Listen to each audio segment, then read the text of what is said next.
জয়ের এই সাক্ষাৎকার রাজনীতিতে নতুন আলোচনার জন্ম দিয়েছে। একদিকে নির্বাচনকে অবৈধ বলা, অন্যদিকে তারেক রহমানের সঙ্গে আলোচনায় আগ্রহ। সব মিলিয়ে আওয়ামী লীগের ভবিষ্যৎ কৌশল কোন দিকে যায় সেটি এখন দেখার বিষয়।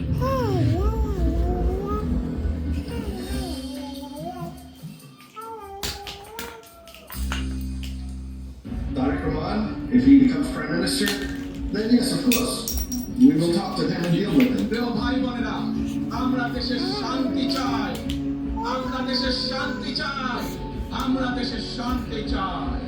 ক্ষমতাচ্যুত প্রধানমন্ত্রী শেখ হাসিনার ছেলে সজীব ওয়াজেদ জয় ত্রয়োদশ সংসদ নির্বাচনকে প্রহসন বললেও এবার সুর পাল্টেছেন। 12 ফেব্রুয়ারি দেশে যখন সংসদ নির্বাচন চলছিল, ঠিক তখনই ব্রিটিশ সংবাদ মাধ্যম ITVতে সাক্ষাৎকার দেন তিনি। যুক্তরাষ্ট্রে অবস্থানরত জয়ের সাক্ষাৎকারটি দেন সাংবাদিক মাহাদীর পাশা। এই সময় তিনি বলেন, বিএনপি চেয়ারম্যান তারেক রহমান দেশের